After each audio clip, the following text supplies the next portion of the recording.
And on her feet now, the Liberal leader in the House of Lords, Baroness Seear, who's predicted that during her time in office, the alliance will become the official opposition. And she's the third speaker are in this those debate. who are least able to bear the strain. And so we have welcomed their constant determination to reduce inflation and are glad that they have so nearly succeeded in meeting the target that they set themselves of getting inflation down to 4.5% in 1984. Where we part company with the government is the extent to which today the Conservative government is dominated by dogma. The noble Lord Gowrie rightly said he would be told that they are doctrinaire. Indeed, this is a doctrinaire government of a kind, a Conservative government, unknown in this country. Conservative government, Conservative party, was the party of pragmatism. Indeed, its enemies said that it lacked any principle except the principle of the determination to get into power and to remain in power on a pragmatic policy. Now, my lords, we have a Conservative government with principle, and it is 1,000 times worse. Indeed, my lords, a strange transformation has come over British politics. It used to be the Labour Party, which was the doctrinaire party obsessed with dogma. Now, my lords, those dogmas, starting but by no means ending with the dogma of public ownership of the means of production, distribution, and exchange, until experience told us the results of the application of that policy, those dogmas still remain the dogmas of the Labour Party. But the difference is that today the only people in the Labour Party who really believe them are the far left of that party. Indeed, the centre and the right of the Labour Party might probably be described as a secular version of the Bishop of Durham, except that the Bishop of Durham is more frank about his attitude to dogma. No, my lords, it is in the Conservative Party that there is this devotion to dogma. Not, of course, in the whole of the Conservative Party. There are, it is about to be called, the wets and the dries. I would prefer to talk about the Tory Samaritans and the Tory Pharisees. The Tory Pharisees who believe that salvation is to be found by strict adherence to the law, and I was about to say, but it would be too awful a pun, to the law and the prophets. No, my lords, but what a strange dogma, what a strange rule by which to be governed. That dogma is the dogma of monetarism and of reliance on market forces. The belief that if you follow monetarist doctrine, if you allow market forces to have their way, then all will come well in the end. My lords, of course, it is sensible to control monetary supply. We on these benches have always been in favour of following market forces insofar as it makes for good results in the long run, but not in a doctrinaire and absolutist way. My lords, there is no doubt that the government is dominated by this belief. And it means that it fails to tackle the problems which government has to tackle in all their many aspects. It's only in the comfortable areas of academia that it's possible to talk about economic matters, other things being equal. In real life, alas, they never are. Every problem government has to face, or nearly every problem, has both an economic, a social, and a political aspect. And the job of government is so to manage affairs, that all aspects are held in focus. And the social consequences of economic change, the political implications, are fully taken into account, and an estimate made of those consequences at each stage. So every economic change should be seen in relation to the effect it has on the major social issues, especially the social issue of unemployment. And it is because the government is so dominated by its economic theory that it is unable adequately to grasp the social and political aspects of the problems that we face. And as the noble Lord Gary has admitted, in consequence, they have failed and failed woefully to deal with the issues of unemployment, which continues to rise and to rise and to rise. And so, my lords, we on these benches say, take all these aspects into account, and in the position in which we now find ourselves, adjust your policies so that you meet both social and political objectives as well as economic objectives. Of course, we don't believe that you can spend your way out of these problems. That was the false doctrine of the Labour Party, from which they have not yet sufficiently dissociated themselves. We do not believe those people who thought that Keynes would have said, spend your way out. They have always forgotten, those popular neo-Keynesists, they have always forgotten that Keynes was dealing with problems in a day when there was no threat from inflation. When there is no threat from inflation, then indeed Keynesian policies can be made to work. And of course, now that the government has had so much success in the reduction of inflation, now the time is coming when it is possible to embark on a higher degree of inflation along Keynesian lines, which it would have been quite wrong for them to have done until inflation had been reduced to present levels. And so we say, be prepared to spend more on capital infrastructure. We are not saying, my lords, that the reduction in taxation is wrong. Insofar, and this is a very important reservation, insofar as it deals with taking the low-paid out of the tax level. It is absurd, my lords, that we are taxing people at a rate which knocks on 40%, because you must add the national insurance contributions into income tax. We are taxing people at a level of pay which is very little above the social security level at which ordinary people are expected to be able just to survive, and then as soon as they move into employment, they are expected to pay a marginal rate of 40%. My lords, there can be no sense whatsoever in continuing with that policy. It is not a criticism of the unemployed, as has been suggested, to say that this should be changed because it discourages them looking for work.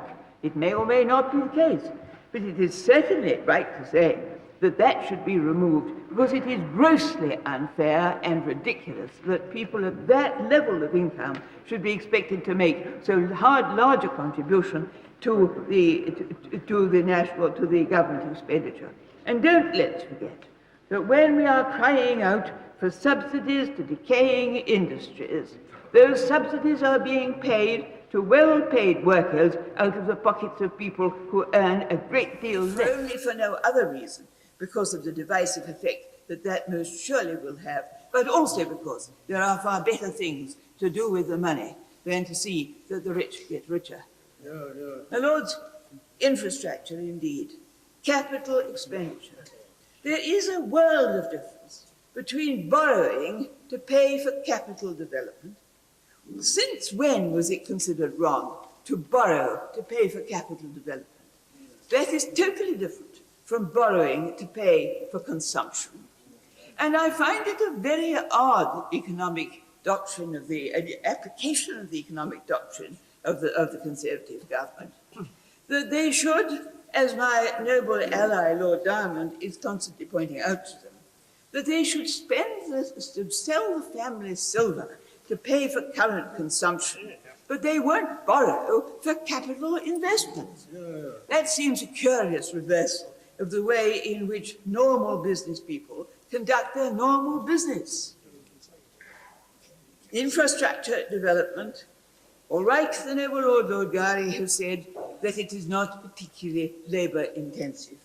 But there are many forms of building and capital investment which in fact will employ a considerable number of the unskilled and semi-skilled. And it is, as your lordships know, the unskilled and the semi-skilled who to a quite disproportionate extent make up the long-term unemployed, and it is the long-term unemployed about which your Lordship's House should be particularly, and I believe are, particularly concerned. So, infrastructure and expenditure, capital investment, which will have to be made sooner or later, my lords, and as we all know, if you delay that kind of essential capital expenditure, it only costs you more in the long run. And by so doing, we will do something to dent the unemployment problem. We are not pretending that you can get rid of it. Of course you cannot, but you can do something to improve it. And in particular, it is especially disappointing that the government is cutting back on maintenance grants for housing improvements.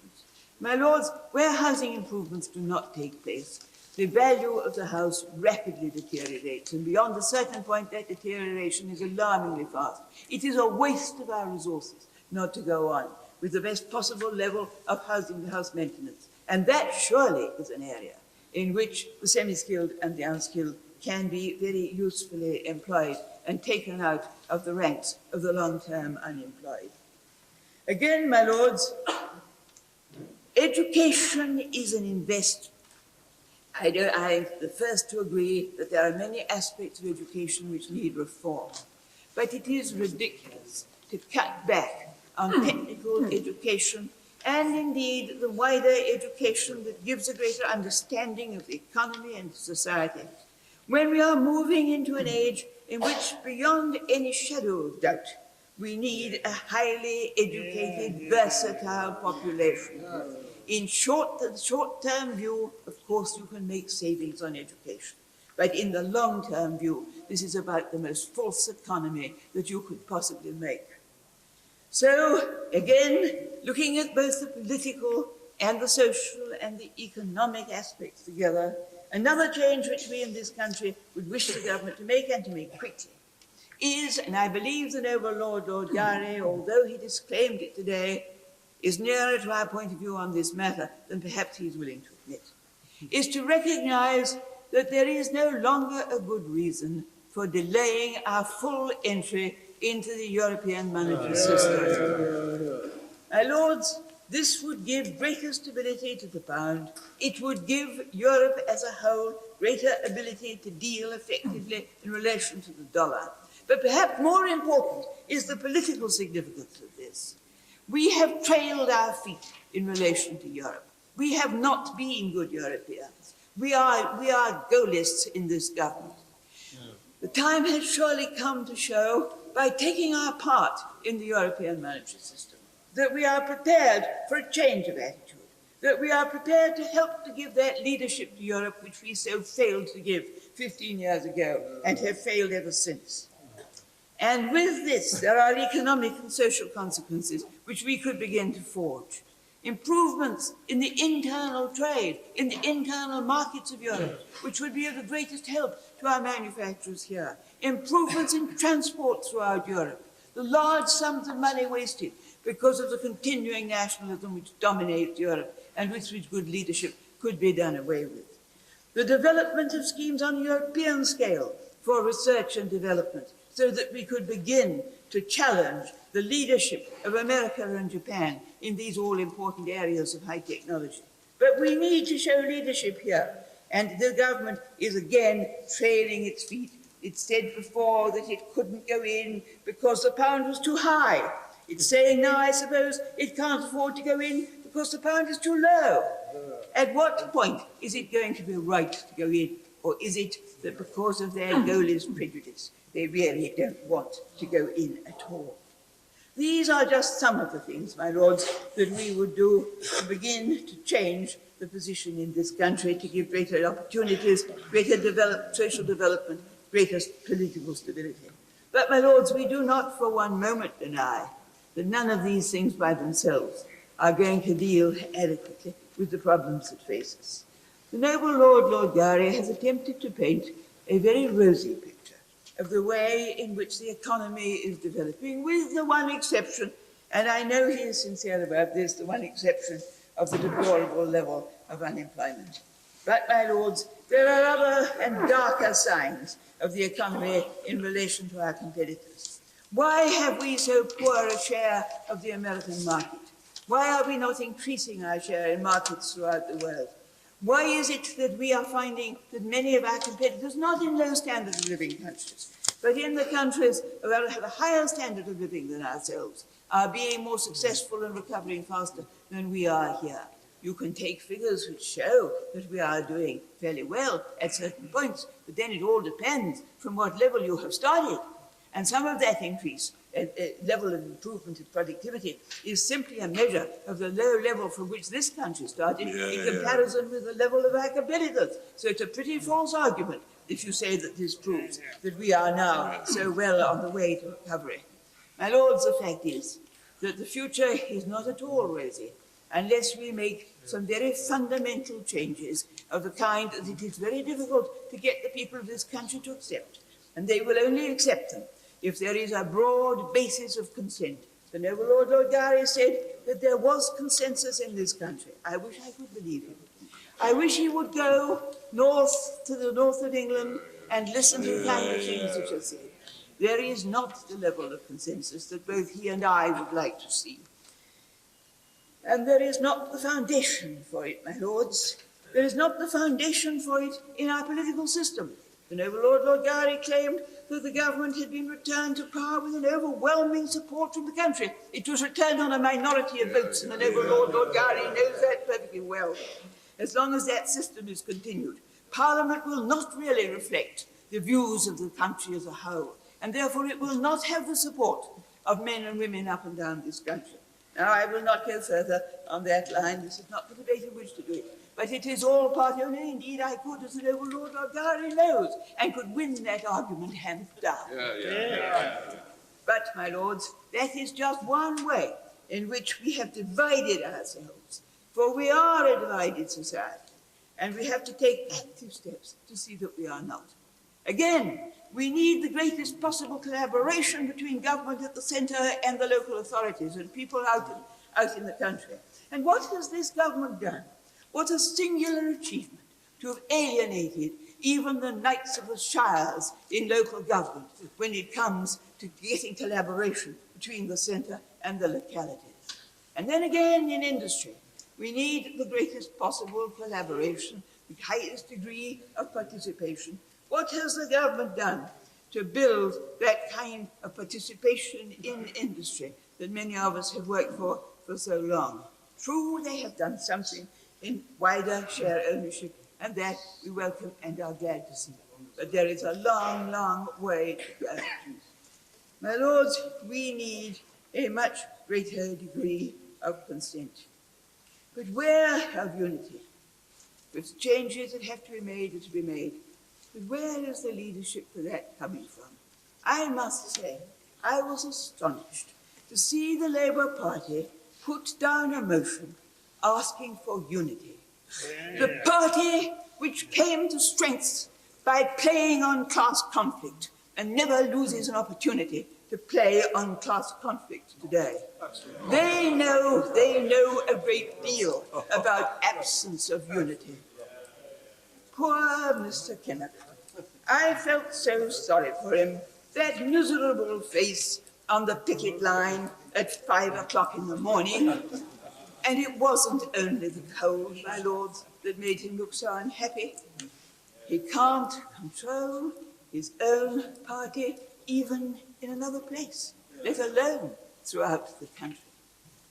Divided, yes indeed, there are divisions, but not the old divisions that the Labour Party was built up and has continued to believe in. Let them take a book, a leaf out of the page of the Chinese book.